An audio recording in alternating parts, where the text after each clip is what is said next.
미국의 지위가 세계 최대 기업으로 성장할 수 있었던 것은 잭 웰치 전 회장이 있었기에 가능했다. 잭 웰치는 20세기 최고의 기업인으로 인정받고 있는데 그의 뒤에 로잔 베더우스키라는 뛰어난 여비서가 있었다.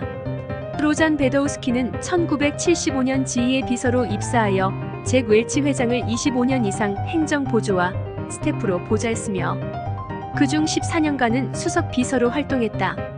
이 기간 동안 그녀는 단순한 비서가 아니라 잭 웰치와 함께 지휘를 이끈 파트너였다. 즉 리더가 시키는 일만 하는 비서가 아니라 리더가 편안하게 일을 할 수 있도록 지원해주고 함께 성장할 수 있도록 했다. 사실 비서만큼 힘든 직업은 없다.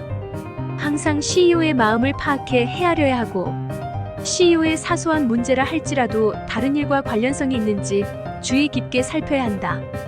또한 CEO에 대한 안 좋은 소문이나 주위의 어떠한 비난 속에서도 CEO를 믿고 신뢰해야 하며 사사로운 감정에 치우침이 없이 절제된 마음을 유지하며 항상 CEO를 지지하고 응원해야 하는 자리가 비서다. 어찌 보면 나란 존재는 없다고 보면 된다. 그런데 로잔 베더우스키는 비서라는 자리가 꼭 그런 것만은 아니라는 것을 보여줬다. 그녀는 수동적인 비서가 아니라 잭 웰치와 함께 지휘라는 같은 목표를 바라보며 함께 나갔던 능동적인 비서였다. 잭 웰치가 능력이 뛰어나서 지휘를 잘 경영한 부분도 있지만 베더우스키가 있었기에 잭 웰치가 더 능력있고 빛나는 경영자가 되었다.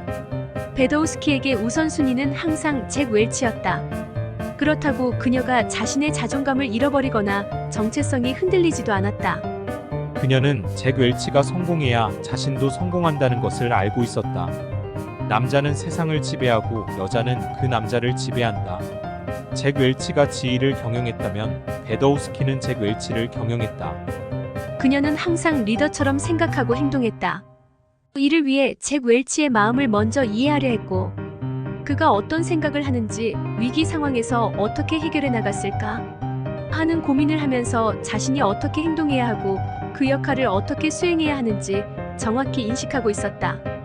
한 예로 그녀는 잭 웰치의 눈빛만 봐도 회의가 길어질지 짧아질지 판단하여 다음 일정을 잡을 정도로 그의 마음을 읽는 능력이 탁월했다. 그녀는 잭 웰치가 성격이 급하고 일에 대한 열정이 엄청나다는 것을 알고 있었다.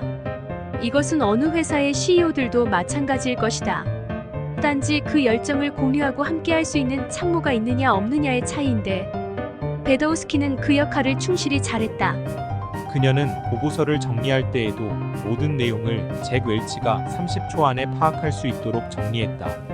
이러한 것만 보더라도 그녀와 잭 웰치는 조직의 상하 관계가 아닌 파트너 관계라고 할 수 있다. 그녀는 중요한 의사결정이 필요할 때마다 웰치의 입장에서 생각하고 결정했다. 또한 수많은 정보에 대한 빠른 판단과 결정은 속도가 미덕이다라는 그녀의 말처럼 잭 웰치가 빠른 결정을 할 수 있도록 그가 해야 할 일의 우선순위도 정리할 줄 알았다. 그녀의 이런 업무량은 거의 잭 웰치의 버금갔다. 단순히 잭 웰치의 지시에 따르고 행동하는 사람이었으면 이와 같은 살인적인 일정을 소화할 수 없었다. 그녀가 곧 잭 웰치라고 할 정도로 일을 했기에 가능했다. 이런 둘의 관계는 비즈니스적으로만 움직이지 않았다. 함께 일했던 시간이 말해주듯 오랫동안 함께하면서 서로의 심리 상태를 누구보다 잘 알았으며 감정의 변화까지도 읽을 수 있을 정도로 서로 간에는 숨기는 것이 없는 사이였다. 리더에게 시간은 경쟁력이다. 베더우스키는 잭 웰치와 함께했던 14년 동안 약 2만 시간을 벌어주었다. 그녀는 잭 웰치에게 2년하고도 약 100일이라는 기간을 선물한 것이다. 참모는 리더가 한 걸음 더 앞으로 나갈 수 있도록 끊임없이 지원해주는 파트너이다. 자신의 자리는 자기가 정한다고 했다. 단순히 리더의 일정만 관리하고 전화만 받는 것이 비서의 업무라고 한정 지으면 거기에 멈춰 있는 것이다. 하지만 그 이상을 생각하고 리더처럼 생각하고 일을 하려고 한다면 창의적이고 역동적인 비서가 될 수 있다. 그리고 더 나아가 리더와 파트너 관계 속에서 함께 조직을 생각하고 꿈을 키울 수 있다. 여러분도 이런 비서가 되고 싶지 않은가? 시청해주셔서 감사합니다. 구독과 좋아요는 다음 영상 제작에 큰 힘이 됩니다.